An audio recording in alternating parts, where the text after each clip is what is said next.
modificaram a sua forma de falar, o seu sotaque ou a pronúncia de alguma palavra? Você, que é nordestino, também se incomoda com a forma caricaturada que as novelas costumam retratar as personagens da nossa região, com um sotaque que não condiz com a realidade? Já vivenciou alguma situação em que uma pessoa foi diminuída ou humilhada pela forma como falava, que não condizia com a norma padrão? Todas essas situações que nós mencionamos configuram preconceito linguístico. Você sabe o que é isso?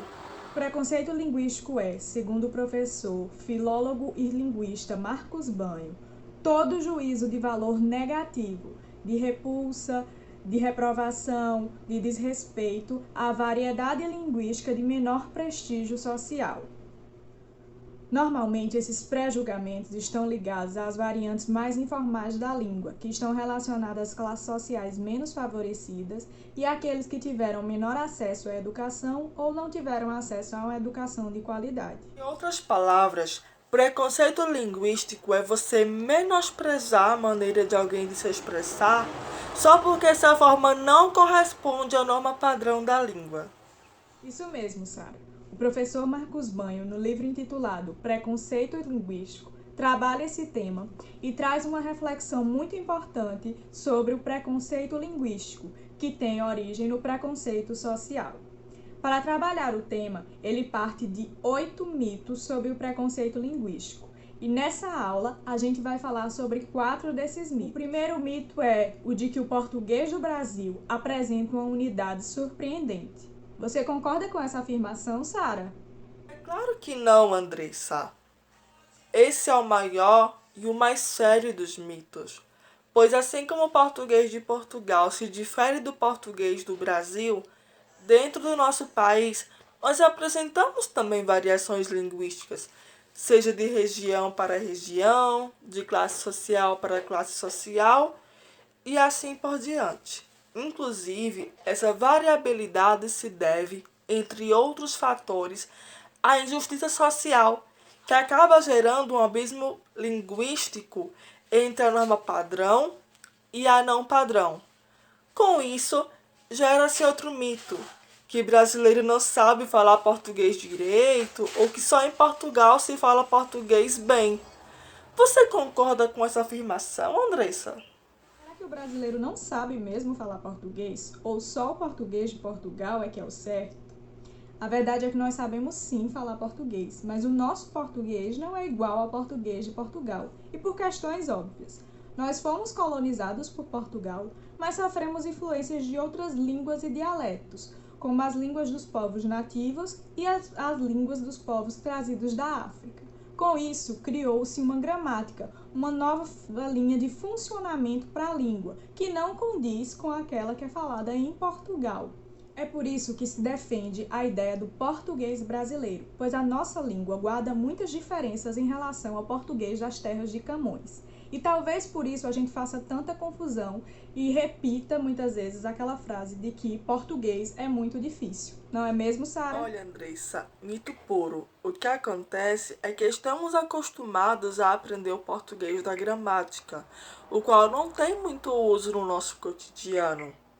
Todo falante nativo de uma língua sabe falar essa língua, pois saber, no sentido científico do verbo, significa conhecer intuitivamente e empregar com naturalidade as regras básicas de funcionamento dela.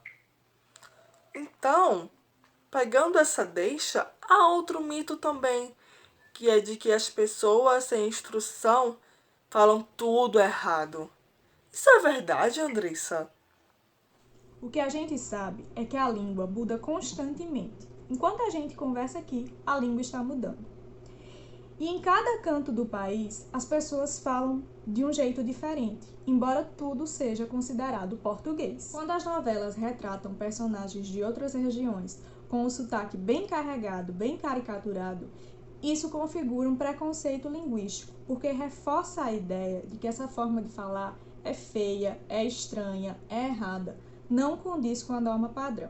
Mas o que é que a gente pode tirar disso? Isso é uma imposição, é a imposição de uma forma de falar de um grupo restrito, e de uma região restrita, que tem o domínio dos meios de comunicação e que impõe a sua forma de falar ao restante do país. Vale reforçar que pessoas sem instrução não falam português errado, elas falam a variante linguística que tiveram contato ao longo da vida. Assim como a gente pode encontrar pessoas que não tiveram tanta instrução, mas que possuem um vocabulário muito rico, a gente também pode encontrar pessoas que tiveram uma boa instrução, mas que não dominam boa parte das regras gramaticais. Já deu para perceber que esse tema rende muito assunto. Então, vamos ver como ele é tratado na prova do Enem? Analisemos uma questão.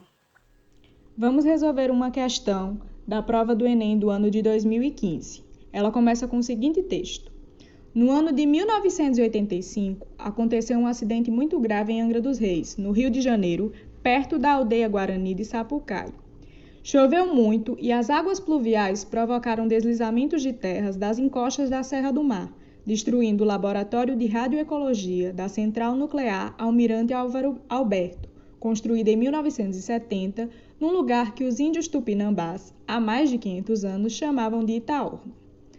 O prejuízo foi calculado na época em 8 bilhões de cruzeiros. Os engenheiros responsáveis pela construção da usina nuclear não sabiam que o nome dado pelos índios continha informação sobre a estrutura do solo, minado pelas águas da chuva. Só descobriram que Itaorna, em língua tupinambá, quer dizer pedra podre, depois do acidente. A partir desse texto, vamos para a questão. Considerando-se a história da ocupação na região de Angra dos Reis mencionada no texto, os fenômenos naturais que a atingiram poderiam ter sido previstos e suas consequências minimizadas se: letra A. O acervo linguístico indígena fosse conhecido e valorizado. Letra B. As línguas indígenas brasileiras tivessem sido substituídas pela língua geral. Letra C. O conhecimento acadêmico tivesse sido priorizado pelos engenheiros. Letra D.